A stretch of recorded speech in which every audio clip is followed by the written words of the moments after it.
Alright, so this is a curry comb, and I'm going to show you how to do it, so come on. When you first start grooming, you always start with the curry comb. When you do the curry comb, you do it in short little circles like this. And it goes all over their body. And then you want to make sure you go down their legs. And right now, since it's the winter, if they got ice, you want to make sure they get the ice off.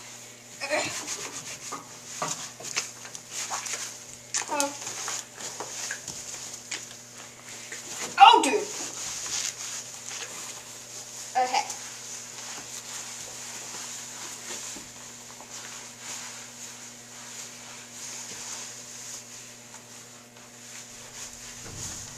Okay, so. Okay. The next part you do when you're grooming a horse is you want to use a brush. And when you do a brush, you want to make sure you go with the line of their coat. So let's go watch. You just go right in line with his coat and how it lays. And you want to still make sure you do his legs. And this just helps bring up all the debris that you just brought up with the curry comb. It helps get rid of it. Alright, so one of the last parts you do when you're grooming your horse is you want to pick their hooves. This is called a hoof pick. And this part right here is like metal, and you use that to pick out the hooves, and then you have a brush for it. So that's that. Good boy.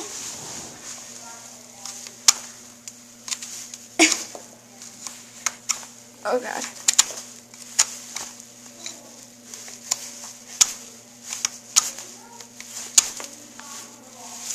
Oh.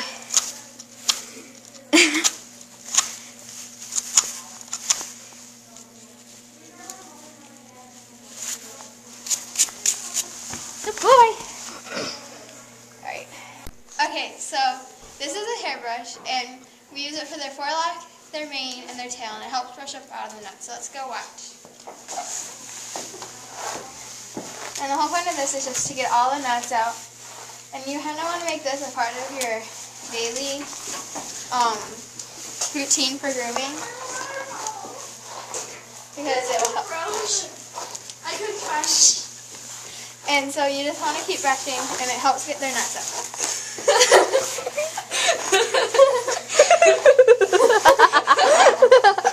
You're closer. What is it?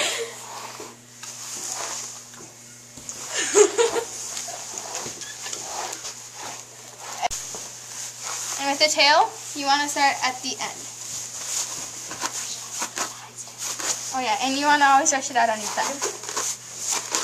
And you kind of want it to fan out. Oh, And it's big and poofy. Woohoo! don't put it on Facebook, right? Look at this though. There's water stuck in the middle of the little egg. Okay, so next thing we're going to do is we're going to start saddling. So let's go saddle. And this is the saddle bed, by the way. Oh my God.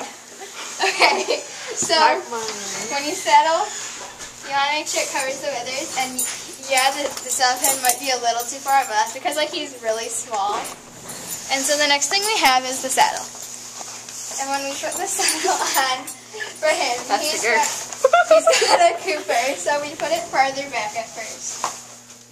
And then we guide it through we guide his tail, and we guide Which he hates, by the way. Yeah, he hates this part. So Careful, so don't stand behind the horse when you do this. Yeah, but he moves, so you gotta take advantage of him.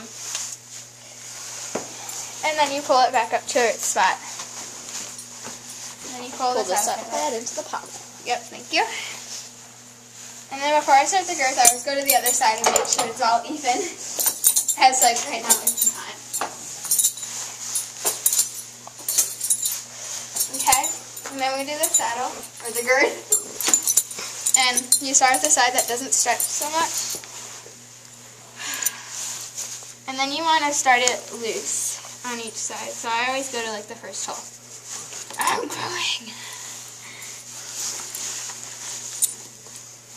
And then she's going to do the same thing on the other side. And she's just going to put it on the first hole. Go, Jess.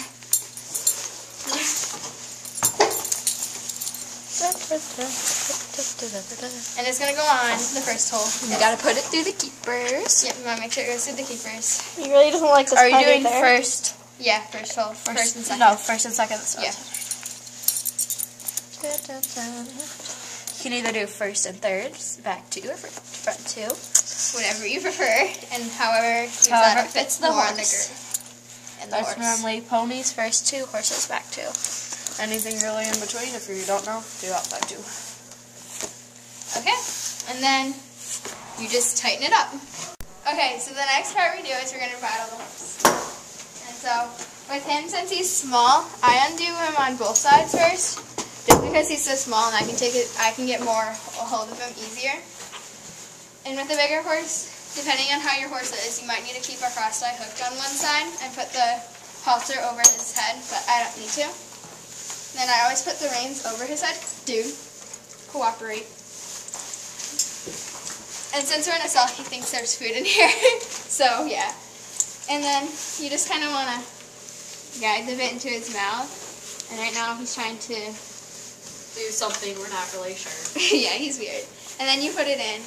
And he doesn't have like a true English bridle, so we just have to slide his bridle on. It's more like a Western bridle. It's more of a Western bridle, with but an English bit. yeah. But like if you were to have an English bridle, you have a noseband that would be pretty tight, so it keeps the horse's mouth closed and it's easier to control.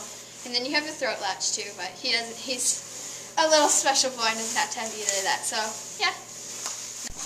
So we're gonna show you how to get on now. And so I'm gonna pull back his collar because it's too warm right now. And the first thing you want to do is I kind of want to make sure someone's always holding your horse. And the first thing you do is you pull down your stirrups on both sides. Do the same thing over here. He's trying to Oh my gosh, these are really short stirrups. I know. Okay. So the next thing you do is you shorten your reins. Oh, and the first thing you do is you check your girth. And his is actually tight enough. Surprisingly. Just give her a leg up. Huh? Give her a leg up. Alright, and so 1, 2, 3. That was him. That's a leg up. It's tough. And then you put your stirrups in. But like as you can see, mine are way too short, and you can adjust your stirrups. So on yeah, the horse. someone hold your